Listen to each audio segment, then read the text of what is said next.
Hello and welcome. My name is Piera Maria and you've reached the Conscious Living channel. Thank you for tuning back in. So in the last episode of the Wisdom and Insight series, I covered the subject of ahimsa, non-violence. And today we're gonna do another one of the yamas. And the subject that I'm gonna talk about today is called Truthfulness, or also known as Satya. Now, Satya, I told you in the last episode, I wrote these two aspects up on my ceiling for quite some time because they were so eye-opening to me and so important that I just wanted to make sure, hey, I'm not gonna forget. I'm gonna be constantly reminded for a little while. And Satya, truthfulness. Let's see what this entails for me and how I apply it to my personal life. So, the first aspect we can say, yeah, of course, this is about being truthful, about not lying. About not lying to others, but also a super, super important one is about not lying towards oneself. What do I mean by not lying towards oneself? And this has a lot to do with what really kind of shook my world. And that is, am I truly living my own truth? And through that, in turn, obviously also speaking my own truth, always with the prerequisition of applying the topic of non-violence we already spoke about. So there's a way in sharing your own truth. But when I am talking about actually living my own truth, my truth comes from my core, comes from my center, comes from my heart space, and not from all of these layers that I may have put on top of myself. So when I'm saying that, it means that the first thing that kind of has to happen to be able to find out what really my truth is going from outwards to going inwards, to noticing what is it that is inside of me and that wants to come back out. And more so than just speaking my truth, what does it mean for me to live my truth? And let me tell you right now, right here, for me this was a life changer in the sense of I really feel like I was living a completely different life back then. Many times when I look back at my life, I feel like, whoa, I've done quite a few different lifetimes in one. But I was not living my truth, my authenticity. I was not living what nourishes my soul. And for me, for example, this was maybe not doing the conventional path. So I started to realize that these personas that I have put on top of myself through really caring way too much what my surroundings, what other people may think about me, had nothing to do with what really my core desired and what my authenticity was almost screaming for and I was not willing to hear. So in my case, living my truth meant in a gentle and a loving way, but radically kind of switching my life around. I knew what I want to live, what my soul yearns for, and this can be different for all of us. And there's such a beauty about that, because how boring would this world be if we would all be exactly the same? Even though I do believe our core, our essence has same kind of core principles, but they express themselves in so many different ways in this beautiful world. But what my core was telling me was, hey, what you want to do, what your purpose is in this world, at least for now. And maybe that truth will change over time again. But that is to allow yourself to be part in raising consciousness, first of all within myself, and then through that within this beautiful world. And then I simply had to find what is my path.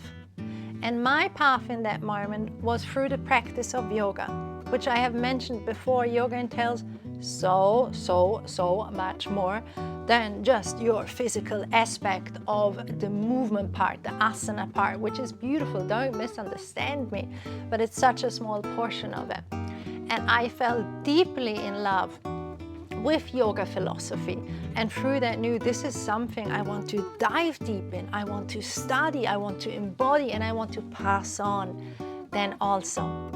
So then I went for it, beautiful people. I started to live my truth. And hey, this didn't necessarily go from one day to the next. This took a little bit of time, don't get me wrong. And looking back, hey, it took quite a bit of time, but it also went quite fast. One of the things, for example, that I remember from being very, very young, I had the honor and the blessing to be raised by a mother that always encouraged me to see what goes beyond the eye, that always encouraged me to work with energy, notice energy, work with my inner guidance system, talk to my angels, my guides, and so on. So I started to, I wouldn't even say awaken, but to allow these abilities to stay, because I do believe that we are all born with so many open channels, but mine, through the blessings of my mother, I believe stayed open for a longer period of time. But I remember her telling to me back then, and this is now, quite some time ago, just be aware who you talk to about these things. And I am very grateful she said that, and I completely understand where it came from, because she grew up in a different time. And you know, if we go way back, we're looking at like literally witches being burned, so-called, you know? But what I truly believe is that now we are in such an incredible blessed time, and that my children, I am going to be able to say, hey, utilize all of this, live it, and spread the word as well. There's no need anymore to hold any of this in. Allowing yourself, and for me this was part of living my truth, not holding back anymore of what is true to me. And to me, my truth is so much more than meets the eye. My truth is every single day asking my intuition to become stronger and clearer, and for me to listen to it, to utilize my guidance system, my angels, my helpers, and all of it in the most beautiful way, and to in some way, shape or form maybe also encourage you and support you in doing the same thing. And that without forcing anything onto anyone. Because one thing I gotta tell you, and I think that is something that many of you can relate to, is that in moment when you kind of discover what is your truth, what is, and I've experienced that with so many of my students, in moments where you realize like, wow, the power of these tools, the power of truthfulness, of Satya, you want to share it with everyone around you. And that is beautiful, beautiful. But I want to mention two aspects. One is allow it to first be anchored within you. Because if something is not anchored within you, then what can happen is that if someone tells you, what kind of rubbish are you talking about? What is this hippie, bippy, esoteric stuff? It will affect you. And it may make you feel small a little bit again, or it may make you pull back again. It really helps for something to be anchored in the system before you kind of share it with everyone. And the other aspect is, I want to be sharing these things in a loving way without me wanting to push anything on to anyone. I am not here to convince you, but I am gonna share my truth. And then as soon as I feel like, whoa, whoa, whoa, no, this person doesn't want to hear it, let's change subject, because there's so many other things that we can talk about. But if someone starts to inquire more and starts to ask me more, ooh, I can talk you an earful, of course. So that was me realizing, hey, this is my truth. This is the path that I want to be taking. And then you start taking aligned action towards that. And I have to smile when I think of, like, you know, how long can you really lie towards yourself? Okay, you're lying towards others and so on. But man, there was a long time I was lying towards myself. I was convincing myself that the life I was living was fulfilling me, even though I knew it wasn't. And I was masking it by many other things, you know, no matter if that's consumerism in any way, shape or form. So noticing, hey, what is your truth? And are you ready and are you willing to have that bravery inside of you to actually start living your truth, knowing that what can happen, and many times it will happen, some people that you may have walked with, that may have been close in your life, may not like that and may through that fall away for some time. And I think that's also something that is okay, you know? Because the people who truly love you, who care for you on a core level, who are meant to be your soul family, they will stay in your life, even if they have completely different opinions. I have people in my life I love very, very dearly, and there's certain subjects where, like, let's not talk about that because we don't agree, but what we can do is we can agree to disagree, which is actually quite a magical concept, you know, being able to, hey, let's agree to disagree on that and let's leave it at that. But being truthful to yourself. And maybe it takes a little bit of time of really tuning in to realize what is your truth. And there's this saying, it's something about the truth of today are the lies of tomorrow, or something like that. You know, we see it in science and all of that the whole time. Everything is always evolving. So maybe what was my truth 15 years ago is not my truth anymore now. But if I keep checking in with my core, and through that living my authenticity, what's going to happen is I'm going to let that beautiful light inside of me shine more and more and more. And what I'm going to do through that is I am going to start to radiate my own truth, and I'm going to start to radiate a certain amount of authenticity, because I am embracing this beautiful, unique human being that I am. And through that, I'm going to be able to embrace that beautiful, amazing human being that you are in its full glory, in its full potential. And it will be expressed, like even this beautiful desire of raising consciousness in the world is going to be expressed in so many different beautiful shapes and forms. So no matter what it is, let's say that you are doing as an occupation, because usually that's quite a lot of time that is being taken up. No matter what you're doing, you can do this in a conscious and in a loving way. Allowing yourself to be honest to yourself. Allowing yourself to be authentic. Allowing yourself to live your truth. You know, I really think that this life is such a miracle. It is such a gift. I try my very best to really not take any day for granted, and you know, I go to bed at night, I don't know, this is something that is out of my hands. Am I going to wake up the next day? And every day that I do wake up, hey, wow, I have another day in this beautiful world. I have another day to be my authentic self, and to allow myself to, through that, also be the best version of myself. So truthfulness has for me much more to do than, oh, I'm telling a little white lie. No, Truthfulness is more about, what is my truth? Am I living my truth? Am I speaking my truth? And let me just stop here for a second.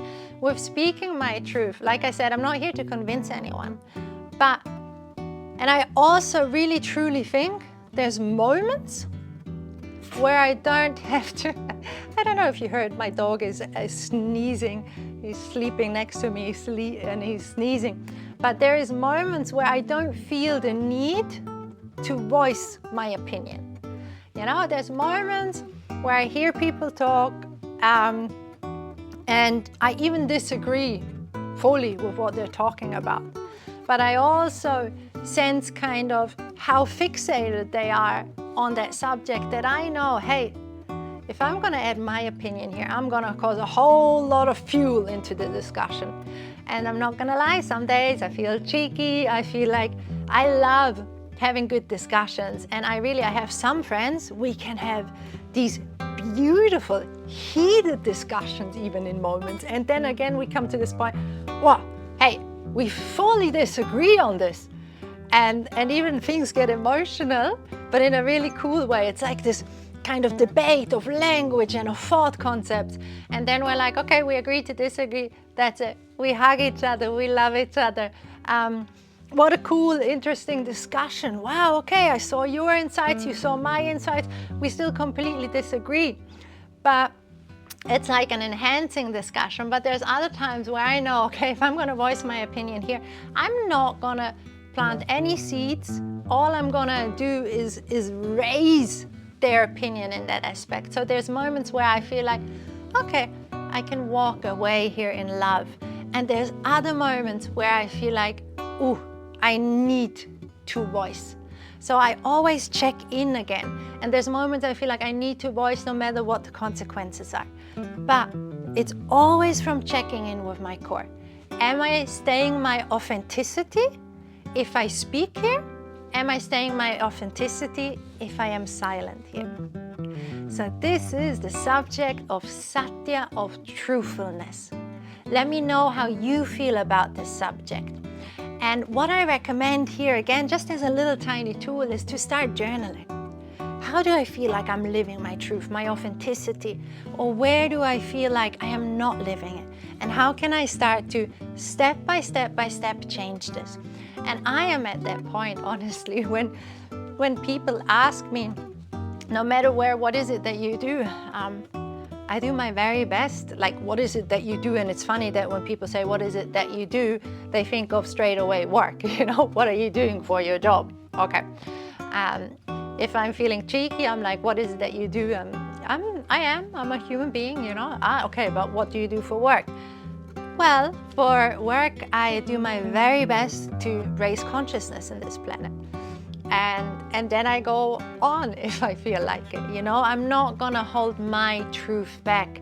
And because my truth is so anchored in me, I genuinely couldn't care less what other people think. Does that mean if someone's like nasty to me in a moment, which honestly happens so seldom, that there's no moments where it affects me for a second? It does, but it affects me for a second and then I let it go again. So let me know, how are you living your truth? What does truthfulness mean for you?